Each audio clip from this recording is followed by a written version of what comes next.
Isabel Mazzucati é fundadora e presidente do Centro Espírita Jesus Rede Vivo. Eu já vou dar o Instagram, @JesusRedeVivo, e o Facebook Jesus Rede Vivo, tudo junto, para que depois você possa acompanhar mais de perto o trabalho que vocês fazem. Mais uma vez, muito obrigada por ter vindo. Eu que agradeço, muito obrigada. Só para recapitular, você teve a oportunidade de viver por quanto tempo junto ao Chico Xavier? Desde 1964. Nossa. Até 2002. Muito tempo. Muito tempo, muito tempo. É onde a gente aprendeu demais, viu muita coisa. E como é que a gente pode expressar de uma pessoa que nasceu num lar tão pobre, família sem preponderância nenhuma, sabe, de cultura, de dinheiro, nada, tão simples. Mas naquele dia 2 de abril de 1910, nascia um homem muito especial. Dentro desta família, do qual ele tirou a ideia da morte. Porque eu acho que não tem sofrimento maior na Terra, sabe, Regina? De ver um filho partir, uma mãe partir, uma amiga. Não tem. Sabe, diga aqueles que choram, que se debruçam nos túmulos. Às vezes é até incompreensível, né, Isabel? Sim, dá a impressão que Deus nem existe. Mas, no entanto, através das psicografias dele, provou a imortalidade da alma. Como? Por exemplo, outubro de 1979, um processo corria em Goiânia. Maurício Henrique havia falecido e ficou o amigo José Divino.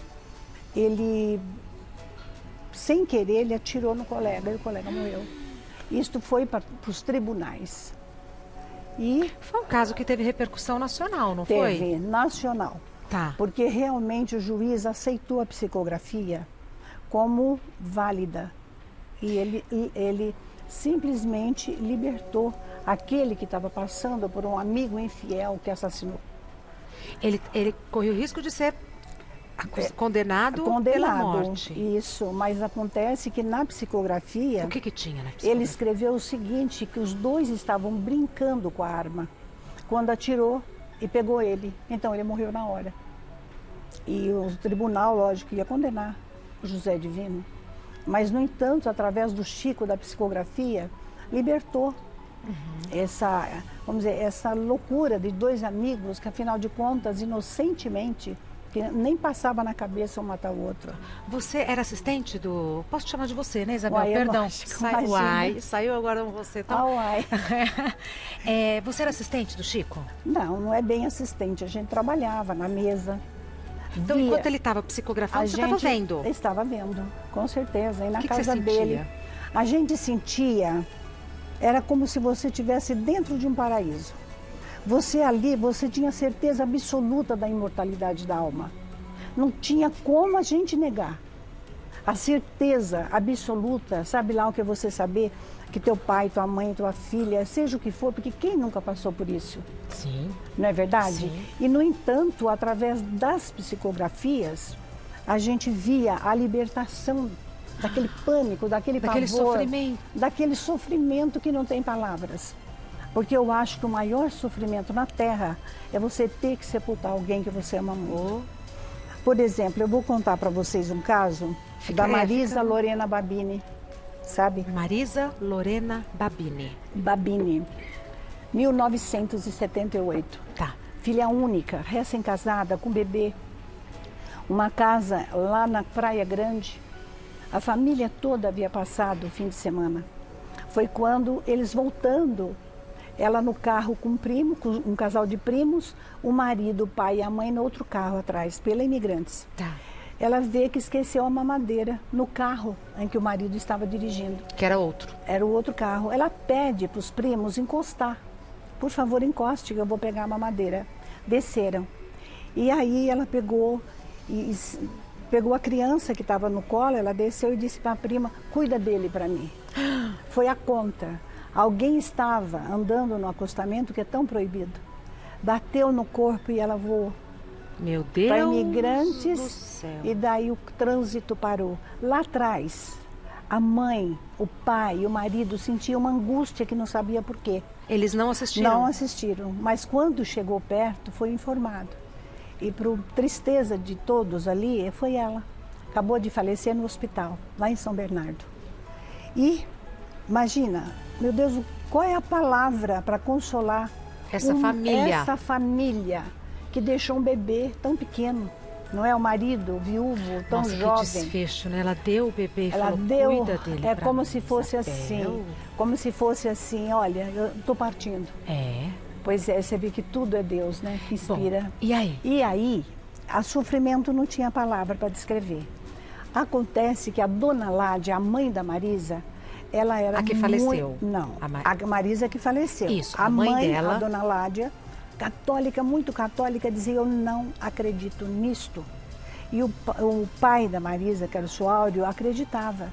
Então, a família, eles buscavam recurso, sabe, para poder continuar a vida.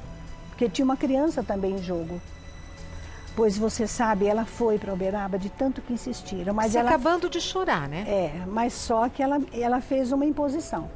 A imposição era assim, você não pode cumprimentar ninguém, nem no hotel, nem em restaurante, nada, que se eu ver vocês conversando com alguém, eu pego o ônibus e volto, que eles são de Osasco. Ela ia achar que tinha alguma combinação. Tinha alguma combinação, porque revelou ou não revelou. Tá. E ela então fiscalizou o tempo todo. E naquela noite, eles estavam ali naquela expectativa, né? Quando de repente o Chico sai da psicografia das receitas e começa a psicografar. E qual não é a surpresa? Regina, eu posso ler só um pedacinho da carta? Por favor. Olha, a carta era assim. Essa carta é assinada por Marisa Lorena Babini, enviada ao seu pai, seu Áureo, a sua mãe Aládia e o marido aqui presente, o João. Quer dizer, quem falou com Chico? Então, dizia assim, querida mãezinha, Aládia, querido papai e querido João, meu pensamento se recolhe na oração, suplicando a Jesus abençoar-nos. Creia que não me sinto capaz de escrever como desejaria. Ainda me sinto quase que naquele mesmo clima daquele domingo na Imigrantes. O choque foi muito grande para mim, porque não esperava a campainha de renovação para assim tão cedo no meu modo de entender. Ela vai dando os detalhes. Os detalhes. E era assim. E muitas vezes, gente, quando alguém passava, o Chico estava atendendo, ele chamava a pessoa e dizia, quem é fulano? Então a pessoa ficava, nossa, mas foi um tio que faleceu há muitos anos. E muitos cientistas, pessoas que estudavam, e até outras religiões, dizia que ele lia o pensamento da pessoa. Olha. E uma vez eu disse, mesmo se ele lesse, e com a rapidez, como eu falei na outra vez que aqui eu vi... Que era muito rápido, Era né? muito assim, rápido. Como é que você pode ler o pensamento e no mesmo instante você passar tudo para o papel? Mesmo assim, precisaria uma investigação, porque essa pessoa não poderia ser normal. Não é verdade? Sim. Então, a Marisa começa assim e dá todos os detalhes. E nesta mensagem, ela acaba... Pode continuar. Nesta mensagem, ela acaba pedindo para os pais, para o marido, que deixasse o Alexandre, que era o filho, viver com seu pai e com a sua mãe. Os avós. Os avós. Porque ela fora criada por eles. E o amor era muito grande. Então, ele tinha tudo para fazer o Alexandre ser feliz. A mãe se convenceu de que era ela? A mãe se convenceu e se tornou espírita. Se tornou espírita. Ela começou a fazer uma obra social em Osasco. Uma pessoa que depois muito fervorosa. As mensagens continuaram. E elas, então, não tinha como dizer, ó, isso é mentira. Não é? Não, é mais do que qualquer evidência. Aquela história que a gente fala de coração de mãe, ela sentiu. Ela sentiu. Que era a filha dela falando com que ela. A filha dela falando com ela. Né? E essa intuição de mãe... É. Agora, gente, como é que pode uma criança nascer nessa família tão pobre, com 5 anos, perder a mãe? Que foi o Chico. Que foi o Chico, né? Perder a sua mãe, Maria João de Deus. E o pai não conseguiria criar todos. Então ele pôs um em cada família. E ele caiu junto com a sua madrinha. Ah, ele distribuiu os filhos. Os filhos, e o Chico caiu com a madrinha. Tá. E essa madrinha era uma pessoa que a gente chama de obsessão, porque judiava muito dele, Ô, pecado. muito. Ficava garfo na sua barriga, Não creio. sim. E outra, ele não podia pedir comida que apanhava. Foi muita humilhação. E o que ele Muito fazia? sofrimento. Muito sofrimento. Ele corria para o fundo do quintal, perto de uma bananeira. E lá ele fazia oração. Foi quando ele começou a ver a sua mãe, Isso com 5 aninhos. com 5 aninhos. Preciso interromper um minutinho, porque estamos num programa de televisão, né? Temos os nossos protocolos para cumprir. Eu assisti o filme Nosso Lar, que Sim. aliás foi um tremendo sucesso, e a Isabel teve uma participação muito, no mínimo, curiosa, no mínimo interessante, na época que esse filme estava sendo produzido. Na volta a gente conversa sobre isso. Pode Sobre ser? o Nosso Lar. Tá. Acho que quase todo mundo assistiu esse filme, foi um grande Sucesso. E o livro também. O livro também. Também, é um grande sucesso. Foi Nosso psicografado, é o primeiro livro do espírito de André Luiz. Exato. Foi psicografado em 1944. Bom, aí o Daniel Filho, que dirigiu este grande sucesso, enquanto ele estava produzindo... Não, o Daniel Filho, Dirigiu? ele dirigiu a vida do Chico. Não foi? Ou foi? Não, Nosso Lar não, ele dirigiu a vida do Chico. Ah, eu tô achando que ele fez o Nosso Lar, então me corrija. Ele fez qual? Ele fez a vida de Chico Xavier. É, Tá. que foi maravilhoso também, sabe? Tá. Que é sucesso pleno. Agora, o livro, dá para a gente entender muita coisa além de Sepultura. Dá para entender. E quem lê, porque no filme não dá para expressar tudo que tem ali. É. O livro é sempre mais profundo. O livro é mais profundo. Mas eu queria saber do seu encontro com o Daniel Filho, que eu achei muito interessante, Isabel. Se você não se importar, se prefere não... Não, Ah, imagina, tá. imagina. Então vamos lá. O Daniel Filho, o pessoal de Uberaba dizia para mim, Isabel, ele é pagão. Ele não acredita em Deus. Não tem crença religiosa. Não tem crença religiosa. Então, a primeira vez que nós nos encontramos, ele disse para mim, você não vai começar a conversar comigo e doutrinar e falar? E eu disse, não.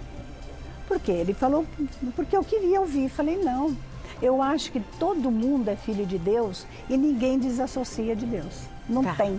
Chega um momento da vida em que você diz assim, meu Deus, como eu sofro. Deus, por quê? Basta que o sofrimento bata, não é verdade? Sim.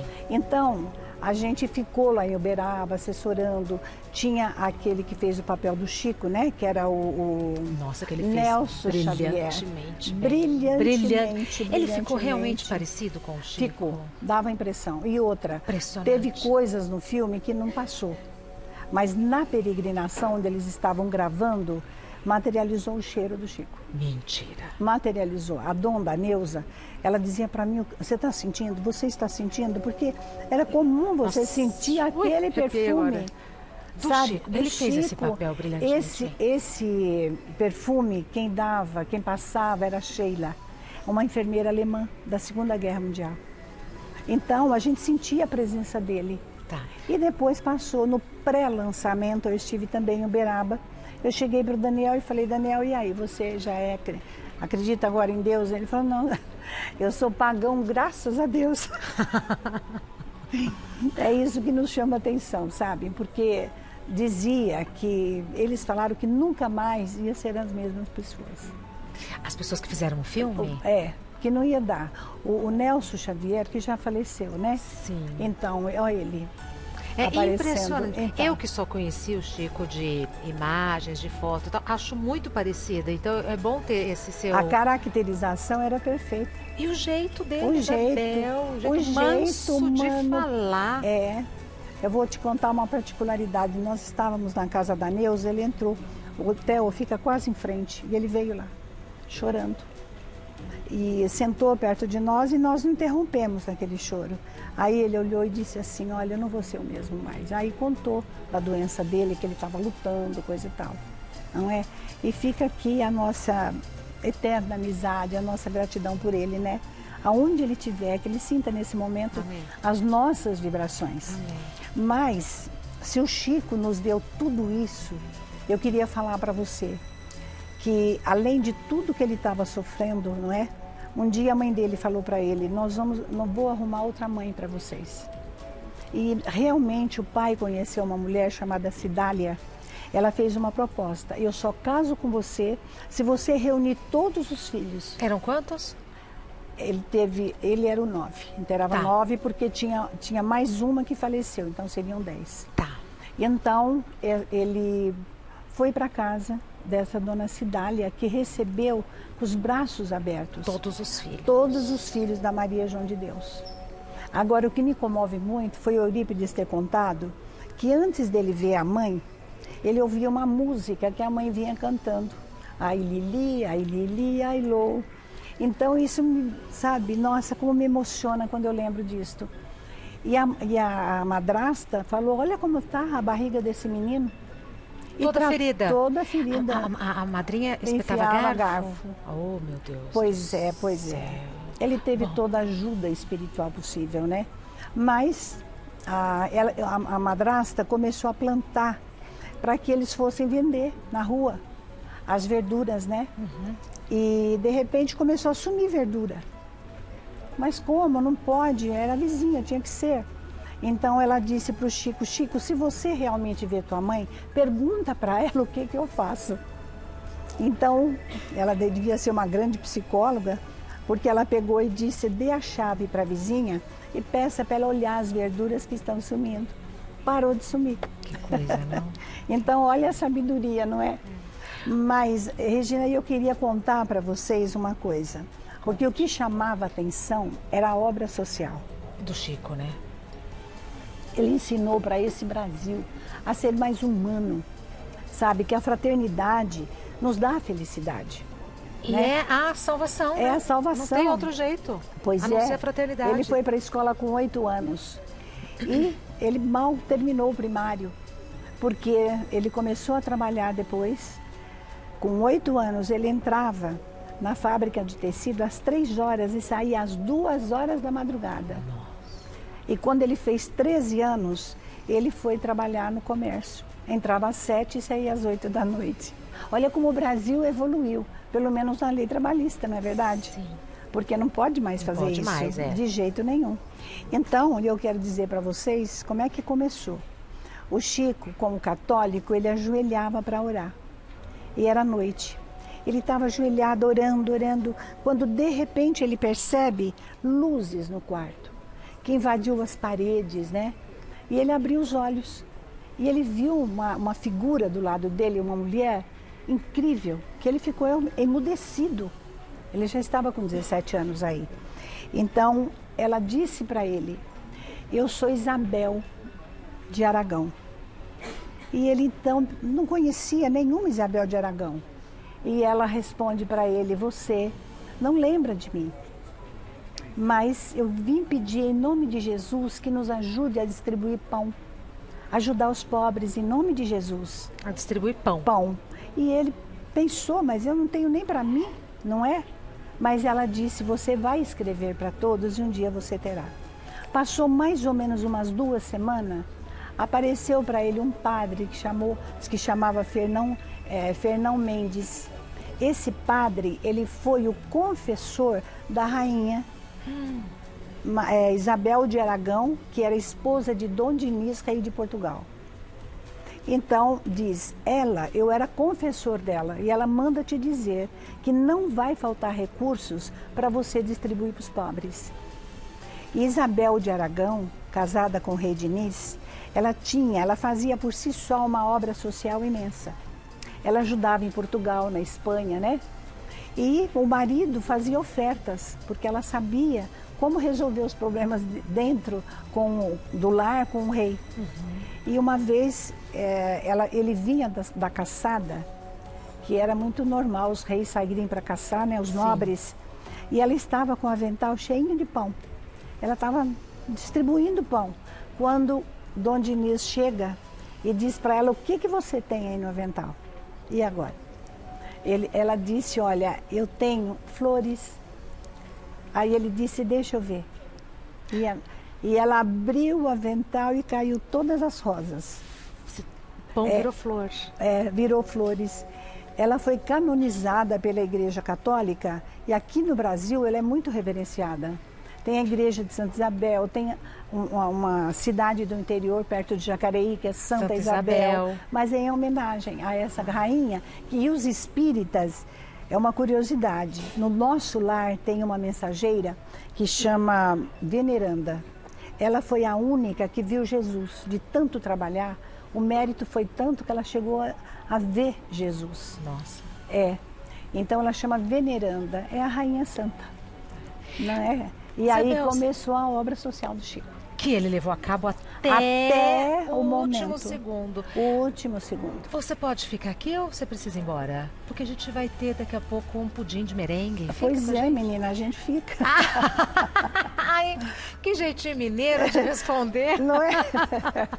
Não tem como. Não tem. Isabel vai continuar conosco. Vou repetir o site de onde você pode ter mais informações sobre a Isabel, sobre o maravilhoso trabalho da Isabel. JesusRedeVivo.com é o site. Instagram, Jesus Rede Vivo, e o Facebook, Jesus Rede Vivo. A hora que você colocar Jesus Rede Vivo, você vai chegar na Isabel. Até daqui a pouco. Regina, eu queria aqui agradecer o Eurípides e a Donda e todas as companheiras lá que formam e sustentam esse trabalho. Domingo foi inaugurado o Correio do Chico Xavier. O Correio? Nas lembranças do Chico Xavier. Era uma sala onde eles trabalhavam, distribuindo mensagens pelo Correio, através do Correio, né? Para todo esse Brasil e até alguns países. Coisa linda. Então que eles estão de parabéns. Viu? E a gente através agradece. do Mulheres a gente está parabenizando, e seu nome também. Muito obrigada. Obrigada, viu? Até daqui a pouco. Até daqui a pouco.